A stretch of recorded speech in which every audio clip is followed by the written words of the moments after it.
Kakapasok lang, sumabog na si Cheese Escudero, binasag na katotohanan, timbog, laso, Lisa, Tamba, Taberna, PBBM. Siyempre, itong balitang ito na ating matutunghayan ngayon ay nagmula kay Pinas News Insider. At siyempre, ilalagay ko sa description box ang link ng channel ni Pinas News Insider para maging updated po kayo sa mga balita na kanyang inilalabas. At siyempre, ito ang inyong lingkod na si BT na magbibigay ng reaksyon at komento dito sa videong ating matutunghayan ngayon. At huwag na natin pagtagalin at sabay-sabay na nating panoorin ang laman ng video na hatid sa atin ni Pinas News Insider at bibigyan natin ng reaksyon ang balitang ito. Pasok! Balita ngayon, viral ngayon sa mundo ng social media. Cheese. Ang di umano'y balita, Senator Cheese Escudero hindi na nakapagpigil na magsalita at walang pagdadalawang isip na sinapol ang Marcos administration, Kongreso, FL Lisa at ang former ABS-CBN reporter na si Anthony Taberna. Pero bago ang lahat, kung bago ka pa lamang sa aming channel, please huwag kalimutang mag-like, subscribe at i-click ang notification bell para mas maging updated ka palalo sa lahat pa ng bagong video na i-upload namin. At eto na nga mga kababayan, tila walang pagdadalawang isip at matapang na hinimok ni Senator Francis Escudero ang administrasyon na magkaroon ng independent foreign policy sa halip na ihanay ang sarili sa Estados Unidos at i-provoke ang China sa issue ng West Philippine Sea. Sa isang panayam ng DWIC noong Sabado, sa veteranong senador na si Cheese Escudero, kanyang ipinunto na hindi dapat pumanig ang Pilipinas sa tunggalian ng pinakamalaking ekonomiya sa mundo. Ayon pa sa kanya, huwag natin masyadong palakihin o pinapalaki ang issue. Kung sinasabi nila noon na sa nakaraang administrasyon nagpakatuta tayo masyado sa China, West, babalik naman tayo sa pagpapakatuta natin sa Amerikano na mas rapid pa tayo, mas gigil pa tayo kaysa mga Amerikano. Hindi dapat maging partido ang Pilipinas sa kanilang geopolitical rivalry. Binanggit din ni Senator Cheese Escudero ang pagpupulong sa pagitan ng kalihim ng Estados Unidos na si Antony Blinken at ang Pangulo ng China na si Xi Jinping sa Beijing, kung saan sinabi ni Xi kay Blinken na ang dalawang bansa ay dapat na magkasosyo, hindi magkaribal. Kahit na ang dalawang ito ay may magkasulungan na interes sa rehiyon. Nakipagpulong pa din si Blinken kay Chinese Foreign Minister Wang Yi na nagsabi kay Blinken na hindi dapat panghimasukan ng US ang mga internal affairs ng Beijing. Sinabi rin ni Blinken na ang dalawang bansa ay dapat na iwasan ang mga hindi pagkakaunawaan at maling kalkulasyon, na ayon kay Cheese Escudero, sila yung nagsasabing we are competitors. Wala namang sinasabing dumating ang bansa natin na competitor natin ng China, nakalaban natin ng China. Ang nagsasabing tayo ay mga katunggali, parehong China at US laban sa isa't isa. Kumbaga yung problemang yan kasi, no, tayo, walang problema ang China sa atin. No, kaso nga lang din, no, yung China is talagang ganyan ang pag-uugali. Yung government nila na may pagka-makulit lang ng konti. Diba? Lalong-lalo na yung may inaangkin sila dyan sa West Philippine Sea, ayaw nilang tumigil, samantalang nag-usap na naman tayo, 'di ba, dati? Pero patuloy pa rin sila sa ginagawa nilang panghaharas, pambubuli sa atin. So, hindi rin naman natin siguro masisisi kung bakit tayo dumidikit naman ngayon sa Amerika. Dahil nga sa banta ng China. Kumbaga alam naman natin na malakas ang China kahit bali-baliktarin mo. Kung ilalaban sa atin, kung lalaban tayo, is medyo dehado tayo. Kaya kailangan natin ng kapanalig. So, nandiyadyaan yung mga kapanalig natin. Yung sinasabi dito na dati nagpakatuta tayo sa China, no? Kumbaga, sinunod natin ang gusto nila. Kasi nga nung panahon, nung nakaraang administrasyon, is nakipagkaibigan tayo. Hindi naman siguro tayo nagpakatuta, kundi parang umiiwas lang tayo sa gulo na mangyayari kung sakaling magpakita tayo ng hindi maganda. 'Di ba? Pero sa pagpapakita natin ng hindi maganda, yun ang inabuso. 'Di ba? Yun ang yun ang nakasama. So ngayon, ang nangyari is nakikipagkaibigan naman tayo uli. Talaga matagal na natin kaibigan yung Amerika, is parang naiisip din na tayo ay nagpapakatuta sa mga Amerikano. Yun ang iniisip ng ilan. Pero kasi tayo, hindi naman dapat tayo nakikisalo sa kung anong problema ng dalawang bansa na yan. Kumbaga, mas maganda na sa atin is kaibigan natin lahat ng mga bansa. Wala tayong kalaban at hindi tayo nang hihimasok sa kung anumang problema nila. Kasi kung magkalaban man yan, hindi pagkakaunawaan yan dalawang bansa na yan, yung China at Amerika. Tayo, papanig tayo sa Amerika. Kapag napundi ang China, may posibilidad na madamay tayo. Kapag ang China is nakipagkaibigan naman tayo, tinabla natin ang Amerika, kawawa pa din tayo. Wala tayong paglalagyan Kaya ito lang ang solusyon para matahimik ang lahat, yung makipagkaibigan tayo sa lahat ng bansa. Kaso nga lang, ito uulitin ko, ang China kasi kapag nakikipagkaibigan ka, is hindi maganda yung ginagawa nilang pakikipagkaibigan. Kumbaga parang meron silang mga usapan na hindi tinutupad. Kumbaga nagiging abusado. 'Di ba? Katulad yan sa West Philippine Sea. Tayong pumayag na maging pain lamang tayo. Yun Pinaalahanan na sinasabi ko, pwede tayo maging pain. Lagi tayong naiipit sa dalawang bansa na yan. Wala tayong paglagyan dyan. Kaya sakyan mo na lang pareho yan. Kung pwede nga lang, wag na tablahin na natin yung dalawang yan. Bahala na sila sa buhay nila. Ang importante kasi itong bansa natin ay maging tahimik. 'Di ba? Hindi naman natin masasabing tahimik talaga to, pero kaya naman natin sigurong pilitin hanggat maaari umiwas tayo sa gusot. Kasi talaga lugi tayo dyan kung sakaling mangyari man yung mga hindi maganda at madamay tayo.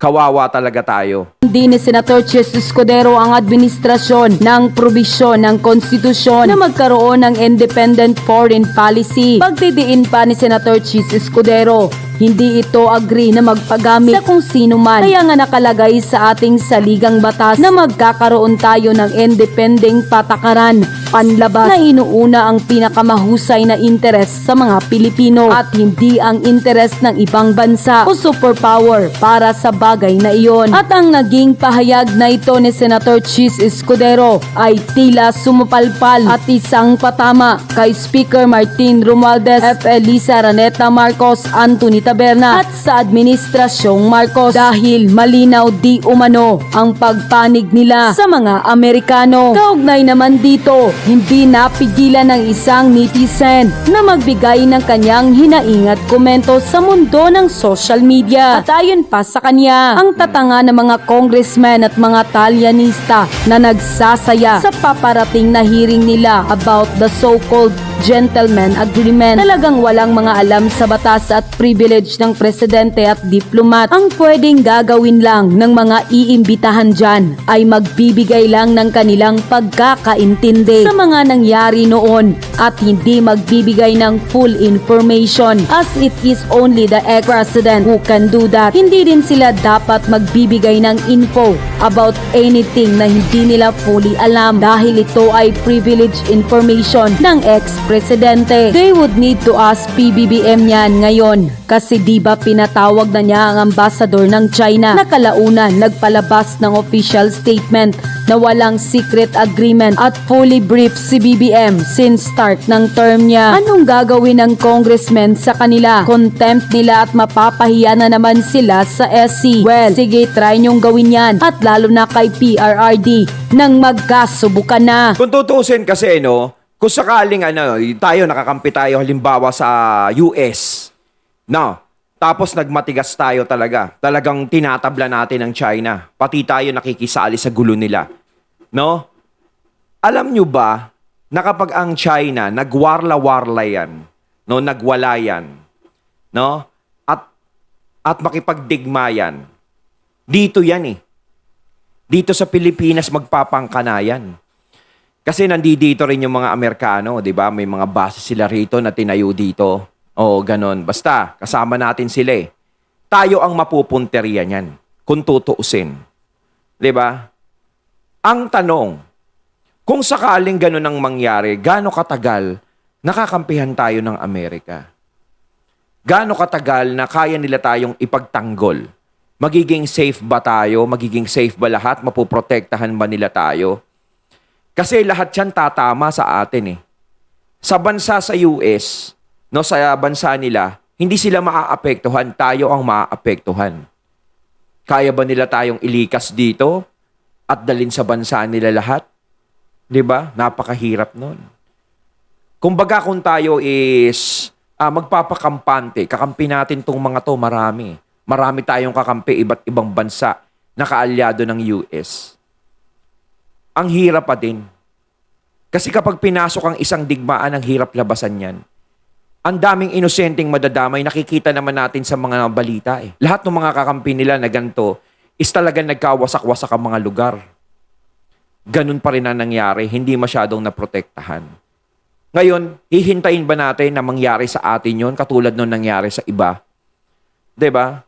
Kaya walang ibang susi dito is yung makipagkaibigan na lang tayo sa lahat. Kaysa yung meron tayong mga pinapanigan. Kasi kung meron tayong pinapanigan, yung kalaban nun is magiging kalaban natin. Pag naging kalaban natin yun, patag ba tayo? Kaya ba natin? Okay lang sana kung bibigyan nila tayo ng malalakas na sundata na panlaban. Pero kung wala, o kung iwan nila tayo, kaya ba natin kung tayo-tayo na lang? Hindi ko kinakampihan ng China. Inis ako dyan eh. 'Di ba? Ang gusto ko lang dyan yung mga pungsoy-pungsoy nila. Yung mga lucky charm. Pero yung pag-angkin nila sa West Philippine Sea, against ako dyan. Ayoko dyan. Pero anong magagawa natin? Makikipaglaban tayo? Susugurin natin sila? Hanggang saan tayo tatagal? Kahit masabihin mo marami tayong kakampi. Kung dito naman tatama lahat ng ibabagsak ng China sa atin. Di kawawa pa rin tayo. Di ba? End quote. Grabe mga Lods. Yun, Isa lang Sister sa Talker. ikinapagtataka ko. Bakit hindi lumalaban pabalik ang Pilipinas? Diba, kung winoter cannon tayo, dapat i-water cannon din natin. Nasira pa yung flag natin. Una sa lahat, nasaan ang US? Pag ginaganyan tayo ng China, saan ang US? Diba, Yun ang tanong. Kapag ginaganyan tayo ng China, ano ba ang ginagawa ng US? Diba? Dapat nandiyadyaan din sila kasi kakampi natin sila eh. Kinakampihan natin sila. Ano bang ginagawa nila? Dapat nandiyadyaan sila, tumutulong sa atin. Yun yung sinasabi ko. Ganyan pa lang yan. Water cannon pa lang. Diba? Hindi pa tunay yan. Paano pag naging tunay na? Ano ang mangyayari? pagtatanggol tayo ng US? Pangalawa, bakit ang liit ng barko ang pinapadala nyo? Malaking barko, budgetan nyo yan, Yun yung di ba? sinasabi ko. Pangatlo, puro na lang tayo, lalaban tayo, hindi tayo susuko. Pero wala tayong response sa ginagawang pambubuli ng China? Di ba ginusto natin yan? Ay, kayo lang pala. Di ba ginusto nyo yan? Nagalitin ng China, inisin ang China. Di ba? Kaya nga, nakikipag-best friend kayo sa USA eh. O bakit? Pag may mga ganyang sigalot, nasaan ang US? Papayag na Ganyan lang ba pa tayong lang yan, ganyan? ha? Papayag na lang ba tayong bombahin lang ng bombahin? Ginagawa nyo ng drama. Dinadramatize nyo na lang ang pangyayari. Ba't di nyo labanan? I-water cannon nyo rin. Oo, kasi syempre ito, nandiyan ng US, nasa panig natin. Sinasabi nila na nandito sila sa likuran natin. So kung lalabanan natin ang China, magkakalakas loob talaga tayo. 'Di ba? Kaya kung binobomba tayo ng water cannon, is bombahin din ng water cannon. Ang tanong, kung bombahin natin sila ng water cannon at tunay na bomba naman ang ipalit nila diyan. Nasaan ang US? 'Di ba? Dapat ipinapakita nila yung presensya nila. Na sige, gawin nyo kung ano ang nararapat. No, labanan nyo sila. Nandito kami sa likod nyo. Yung tipong nakikita nila, yung nakikita natin ng US na nandoon. Diba? Pero kung hindi natin sila nakikita, is delikado naman yan. Parang lilitaw ba sila sa kung kailan labanan na talaga? Kung kailan banata na, yung malala na? Diba? Hanggat maaari sana, syempre, humihingi tayo ng tulong sa malalakas eh. Kung sakasakaling nagkakaganyan ng China. 'Di ba? Kasi kailangan natin ng masasandalan, 'di ba? Na magtatanggol sa atin. Kasi kung tayo lang talaga is mahihirapan tayo. Pero kung diyan pa lang sa umpisa is nawawala, paano tayo? Hindi ko minimenos ang US dahil tayo matagal na nating kaibigan yung US. No, okay lang sa akin 'yan. Pero sa gantong pangyayari na tayo yung manghihimasok o papasok sa ganyang gulo, is dapat pag-isipan muna natin. Huwag yung basta-basta tayong susugod. Dahil hindi pa natin nakikita yung kaalyansa natin na nandiyadyaan talaga sa tabi natin. Hindi yung puro. Alam niyo mga lods, puro na lang talaga tayo salita. So since nag-iba na ang foreign policy ng gobyerno na to, since mas pina-intense, since gusto nyo na makipag-gitgitan sa China, dapat prepared tayo. Oo. Prepared tayo, dapat malaking barko, may water cannon din, dapat ganun. Binago nyo yung foreign policy, di ba? Hindi nyo sinunod yung foreign policy ni former President Duterte na makipagkaibigan. Yun. Laban na kung laban. Yun yung sinasabi ko. Yung ginawa ni FPRRD noon is nakipagkaibigan tayo. Nakipag-usap tayo. Walang nangyaring ganyan. Kung meron mang ganyan, is napapag-usapan. Ngayon lang talaga lumala ng matindi. 'Di ba? Kasi nga parang nagalit sila lalo na nakipag-tandem tayo sa China sa Amerika, 'di ba? Oh. Kung ganyan ang nangyari, is dapat panindigan 'yan. At dapat nandiyadyaan sila, dapat sinusuplayan nila tayo ng mga suporta nila. Kasi nung panahon ni FPRRD, yes, nambubuli ang China kahit nag-uusap na, pero paulit-ulit pa rin pinag-uusapan. Hinihilot natin kasi iniiwas tayo nung panahon na yon sa alam natin na gulo. Ang hirap kasi pasukin ng gulo eh. 'Di ba? Kawawa diyan yung mga inosente, lalo na yung mga batang walang kaalam-alam. Yung mga walang kamuwang-muwang. Kung sana ba matatanda tayo ang maapektuhan eh, siguro walang problema. Pero ang nakakaawa diyan, yung mga matatanda, yung mga bata, 'di ba? Walang kamuwang-muwang tapos madadamay sa ganyan. Kaya hangga't maaari na makipagkaibigan na lang tayo, is mas maganda pa. Kasi kung kaibigan natin yung mga yan, Amerika, China, etc., malabo tayong masama sa gulo niyan. Lahat kasi naman ng mga bagay na mayroong hindi pagkakaunawan is madadaan sa maboteng usapan. Pag winoter canyon tayo, i-water canyon din natin. Huwag puro salita, huwag puro drama.